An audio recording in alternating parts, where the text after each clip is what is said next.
Hi, I'm Space Nomad, and Manisha and I did a collab. Finally, we fucking finished this bitch. We were working on her since November, I think. But what we did was, we snowballed the game back and forth with no planning or communication. Okay, we did plan a little bit. But basically how it went is we broke it up into parts, like game mechanic 1, game mechanic 2, art, UI, etc. And then we were gonna have random themes for each part. We very quickly stopped doing the themes, but it was still very fun. But I would do one part, silently give it to her, and then she'd do the other. And then eventually we got it done like 6 months later. A very important rule was you couldn't edit something that was done in one of the previous parts, even if you did it. So once you rotated, you couldn't delete or edit anything, you could only add. This video is gonna be my parts, and then there's gonna be our reaction in the end to like the finished product. And after you watch it, definitely watch Manisha's part. There's a link in the description. Also, we've been doing this for so long that someone else made this before us. Don't watch their video, watch this one, we're better. I'm joking, obviously they did great. Watch their video too if you want to, but I think that was enough rambling. Let's get on with the video. Okay, so I'm first and I'm doing the main mechanic, which the way this is gonna work, I'm just gonna have to generate a random prompt here, and this doesn't count, by the way. I didn't generate anything yet. I just turned on the page and this is what it gave me, so yeah, this doesn't count. And then whatever I get, I have to make a main mechanic around that. So let's just go for it.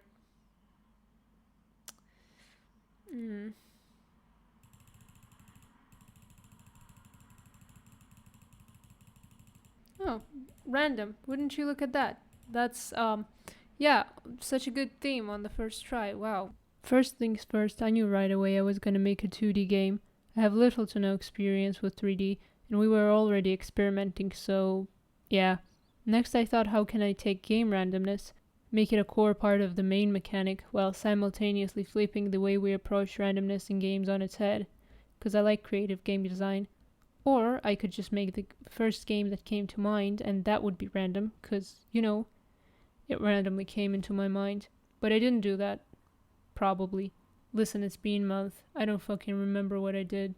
Anyways, I started thinking about chess, but make it a little more reliant on randomness rather than skill. The thing that really bugs me about chess is how little gameplay potential it has, especially after so many years of existing.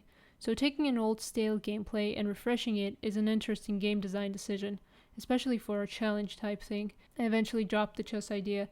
I did think about a 2D platformer as well, but I'm honestly very sick and tired of 2D platformers. I've made a bunch of those in the past, so I picked a tile movement system to pay homage to the chess idea, and decided that the player would move with cards that they would have to draw, which is how I implemented the theme. Since you get a random amount of cards, from 1 to 3, this would also open up room for some opportunities, since you could make different cards that do different stuff. I thought about making the code neat and easily readable at first. I don't know how to connect the cards to the player. I'm thinking making the cards a extension of the player. Like the cards script class fuck. Cards are gonna extend the player. The cards did not extend the player. I got way too tired and decided to make it Manisha's problem. Sorry, Manisha. Alright, so Manisha, you know, the game came back with what she did, and I actually did have a chance to look over it. She added an attack option in the drawing cards, which is about something I would have expected, and that's pretty much it. And she also added a lifespan left thing, which is actually the amount of moves that you have left.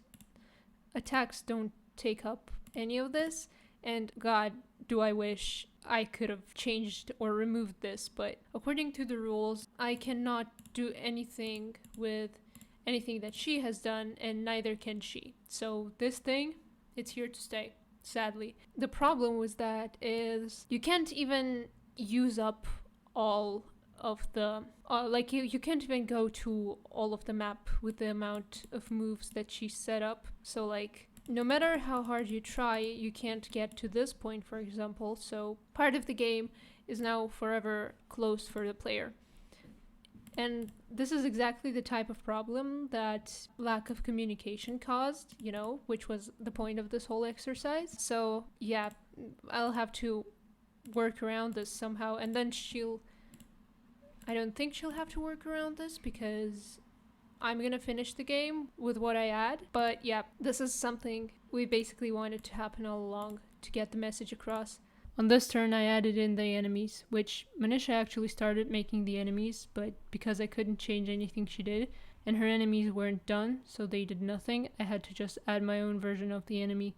This is how the enemies work. After you finish your turn, you can draw cards. While you're drawing, the enemy will make a move in a random direction, and if you collide with an enemy, you lose. It was actually way harder than it sounds. As for the amount of possible moves Manisha added in, since it wasn't functional yet, I decided to just ignore it, just pretend it doesn't exist. That's what I do with all of my problems. I also added a winning condition, which is basically this green cube. Once you get to it, you win. Wait, did I? I'm not completely sure I added it in, but I think I did. I sent it back to Manisha and she added sounds on her turn. And I felt absolutely fucking defeated because the sound design was just so good. Manisha absolutely destroyed me. She's the undoubtable winner when it comes to sound design. Amazing. This video is taking so long to make that it's like a fucking documentary on how my appearance changed throughout this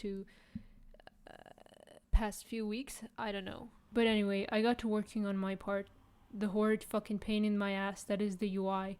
I made a menu, credits menu, a win screen and a lose screen, which looked horrid, but good enough. I fucking hate UI. So, this is what Manisha did. I like it, it's very good. This is the art, it's mainly on this page. So, I would have to do the enemies, probably in a permanent animation state, the way that the main character is. Buttons, UI, lots of UI, and the cards. So the art that Manisha came back with was pretty great, but unfortunately I don't know how to make pixel art that fit in with her art style, so I just decided to do what I'm good at, my regular cartoony art. Since Manisha made a snowman enemy that shoots snowballs, I decided to make fire enemies. Just straight up walking fire. I really liked animating this, it was quite relaxing. Actually no, fuck that, I lied. Shit was frustrating and hard to keep consistent. The end result looked soft and relaxing though. How the fuck you get soft fire? Through frustration, I guess. As a final touch, I made the menus not black and white and boring and added links to our YouTube channels. You see it, right? Mm-hmm.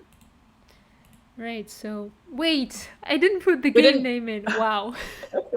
We didn't decide. Oh, Yeah. we can choose it together, I guess. Do we have a name in mind?